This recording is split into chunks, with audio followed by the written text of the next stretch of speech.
All right, hello everybody, this is Ahmad, and I'm going to present to you my academic assessment report on one of my students. His name is Saif, and I started this report around November, a month ago. So some background information, he's an 18-year-old student who primarily speaks Arabic.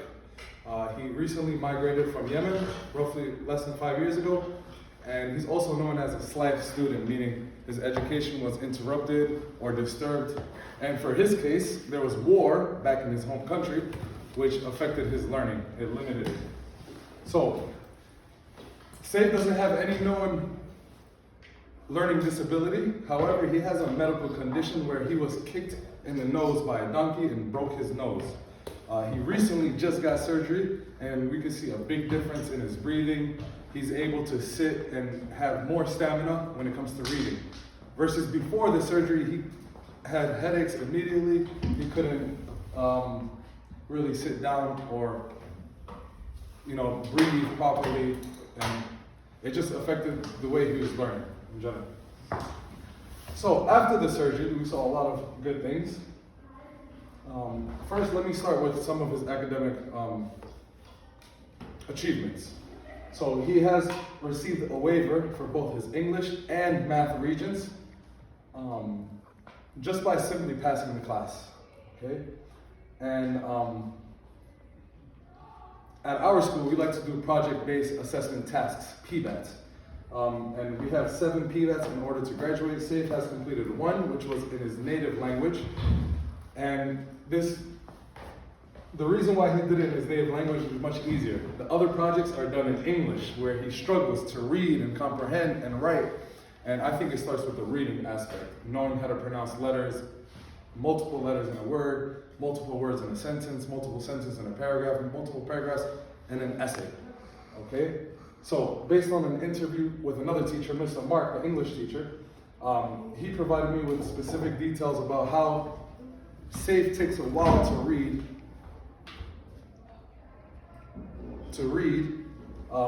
a word.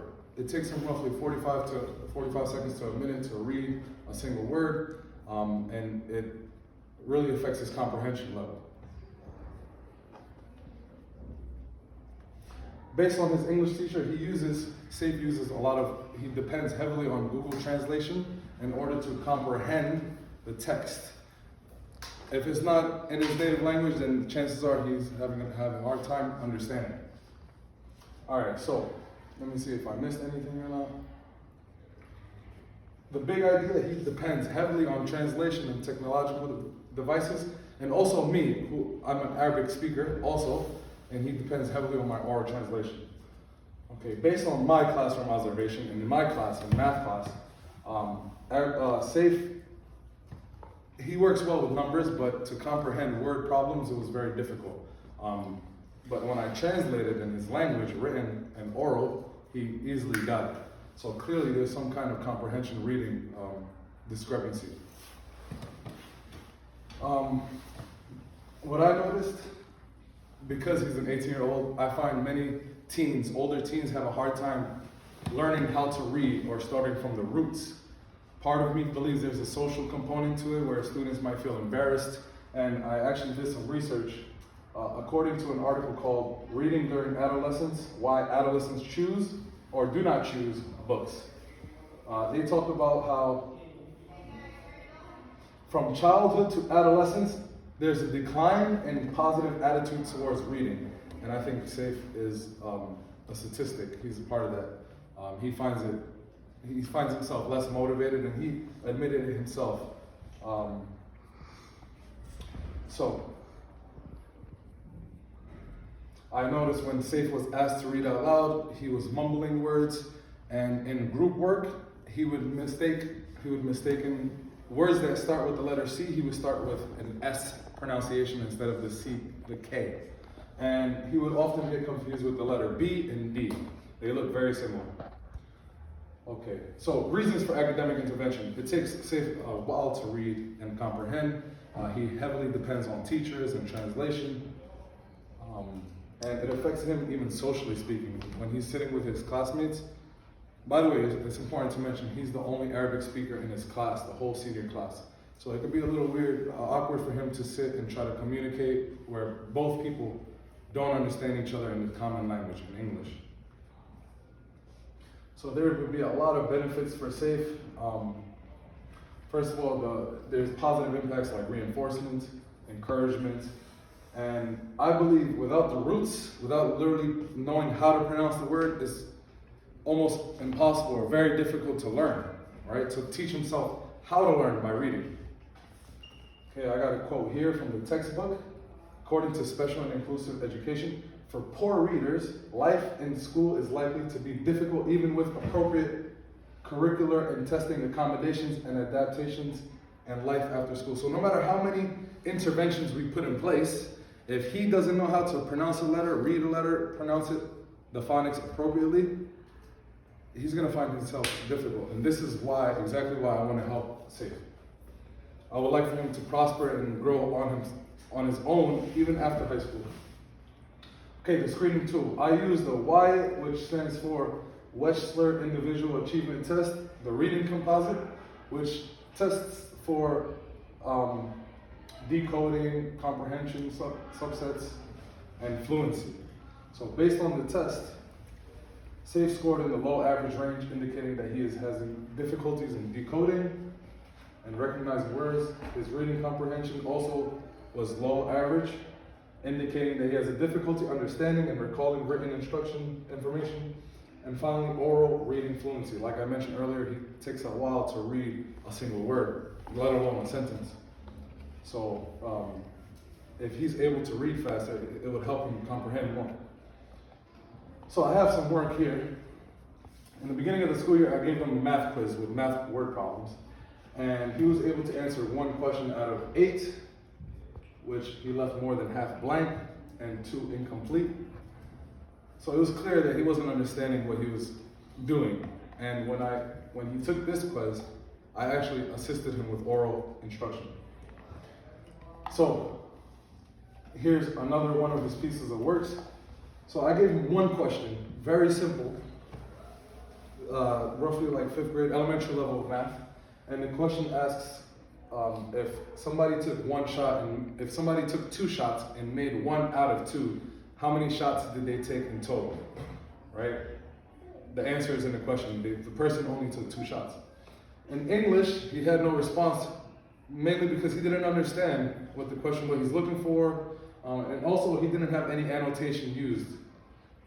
Versus when I gave him the same exact question in Arabic, he was able to annotate, circle the key words, numbers, and underline the question, and give his own answer. He was more engaged with the text in his native language versus English, where he didn't really respond. Okay, so the intervention plan. What I felt was the best thing for him is provide explicit and systematic phonics instruction by teaching the student relationship between letters and sounds, identifying the initial, middle, and end letters, putting it together, more repeated reading and oral reading fluency activities. So giving him repeated opportunities to practice reading and build on his stamina and fluency in reading. Comprehension strategies with the use of visuals and graphs and individualized support. At this point, SAFE definitely needs one-on-one relationship, pronouncing words, and explicitly the teacher looking at the student's mouth, where he puts his lips, etc. So the plan is to give him as much phonics instruction as possible. Now the problem is the time. This is his senior year. He has a lot to make up for, especially because of the pandemic. It definitely affected his learning. He was taking classes remotely, barely passing the class, but just enough to pass and get a waiver for Regents. So he never really sat down and took the state exam. And here another quote that justifies why I think phonics is important. Based on the textbook Assessment in Special and Inclusive Education, by 1967 there was substantial evidence that systematic instruction in phonics produced better readers, and that the effect of phonics instruction was greater for children of low ability or from disadvantaged backgrounds. I believe SAFE comes from a disadvantaged background where he didn't complete school, where there was war back in his home country. And yeah, phonics instruction. So after a month, of helping Safe with reading letters and pronouncing words, there was some progress, thank God. Some of the progress that I'm just gonna mention. Vocabulary use. Every week since last month, I've had Safe memorize and explain, define one word a week. Now, going into his second week of learning 2 words a week, he's slowly making the progress of learning more words. Another thing that I did was I gave him incorrect words to intentionally see if he can pronounce them. And I'm looking at his fluency, how fast he's reading.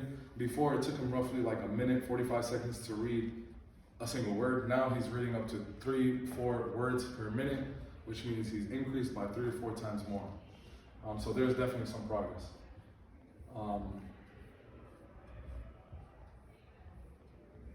Okay, so below here, I have the same quiz that he took earlier. Like this one in English. You realize he has no written response here. But the next time around, the same question, he was able to annotate. We taught him some annotation skills to underline the problem, to circle the answer, and explain the answer. So it's great to see that progress. And here's my works cited. I have 4 different resources, the textbook, one from online that has to do with reading phonics, another one that has to do with the testing tool, and a works cited for the interview with the teacher. Thank you guys. Have a good one.